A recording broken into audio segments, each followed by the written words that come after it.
Hi, it's Chris, and this is my review of today's Bible reading. Of reading the Bible in a year chronologically. This was that's tomorrow's reading. Second Kings, chapter 2 and chapter 4. That's where we're reading.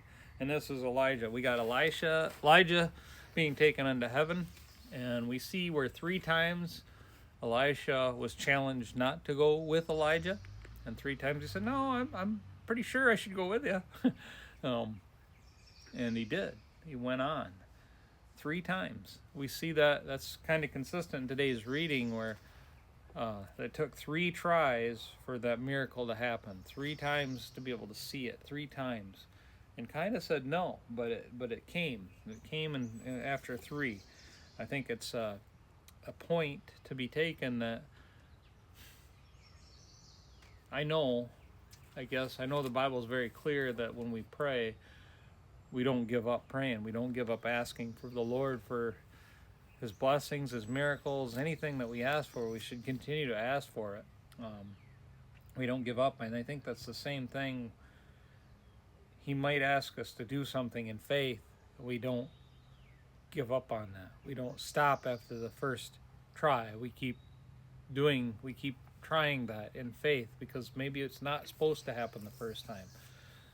But I think that's something to look at, and something to don't lose faith about, to know that even Elisha, and that was 2 Kings 2. So we do see where Elisha got this. He asked for a double portion of Elijah's power. Now, I've heard that spoke on, and it doesn't necessarily mean you want twice as much, because how can you have twice as much of God's power? Well, maybe I don't. Anyway, regardless, just let a double portion.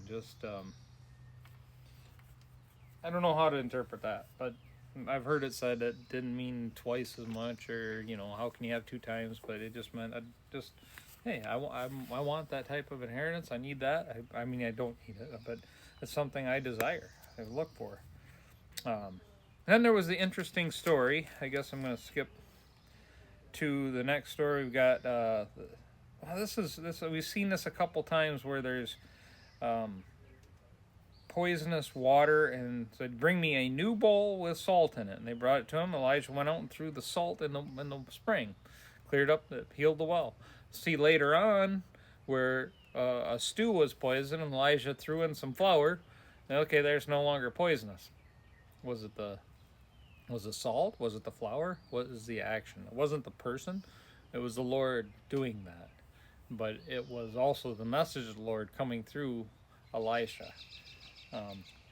Here's another interesting story, and the only reason I bring this up is because I was challenged on this. I had a person come to me through social media, stuff like this, and he brought up this section of the Bible. He brought up 2 Kings chapter 2, and he brought up this verse 23 through 25, where Elisha left Jericho, went up to Bethel, and as he was walking along the road,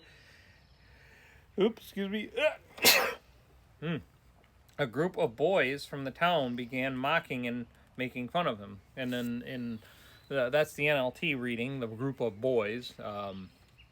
The New King James is a group of youths. Anyway, began mocking and making fun of him. "Go away, Baldy," they chanted. "Go away, Baldy." Elisha turned around and looked at them, and he cursed them in the name of the Lord. And then 2 bears came out to the woods and mauled 42 of them. From there, Elijah went to Mount Carmel and finally returned to Samaria. And again, this particular person used that to kind of say, well, look, see how cruel it is. He just called these bears out, and these bears killed these kids. Well, it's not really a bunch of kids, first of all, and there were 42 of them that got mauled out of the group. Didn't say all of them. It said 42 of them. What kind of group of boys was this?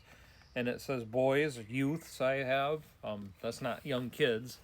And there's more to it than that. This group of people, what were they doing? They had ill intent. They were not people of God. They weren't following God. And besides, I mean, with this particular person, they're like, well, God's God. He's going to curse who He's going to curse. He's going to bless those who He's going to bless. And He's going to, when you cry out to the Lord, He's behind you. He backs you up. And these people were not crying out to the Lord. They were making fun of the Lord's anointed the prophet of Elijah, and they were making fun of him. They were making fun of God himself as well. They were not followers of Christ, of God. They were seeking the one true God. So that's something to keep in mind, and that's obviously more to the story reading into it, not just saying God's terrible because he killed all these kids. Anyway, that was just that thing. The poor widow, we've got the poor widow with the creditor and the oil, and she has a little bit of oil, and Elisha says, okay. So she reached out in faith, and she acted in faith. And a couple things with this story that I thought was very interesting is Elisha heard from God. He said, okay, go borrow all the jars. And so the Lord blessed that woman with all the jars she went and faithfully got. She got all the jars that she could find, or I don't know how many she got. It doesn't say how many. She just went and got a lot of jars, and she filled every last one of them up. And then the oil ran out as she filled the last one up. So that tells me that it didn't matter how many jars were filled. It was how many jars of oil was in that. It was how many jars did she get. And do we hold God back in our own blessings because we don't dig out enough or don't dig deep enough? And I know there's another biblical story about that where we'll see that soon, I'm sure. Anyway, so we've got that. Plus, Elisha said, go into your house and close your door. It's not a big production to do all this. Go into the house and close the door. And that's where the blessings happen, behind the closed door and in secret and private. And then she was able to sell and do the thing. And then we've got the Shunem woman that has the child, as a blessing. Elisha is able to call upon and pray for her to be fertile, and she has a child. And then the child dies, and it takes 3 times for that of Elisha acting in faith. The first time was a staff on his face. The second time was face to face. The third time was face to face, and then the body started to warm up. Again, 3 times of action before the miracle happened.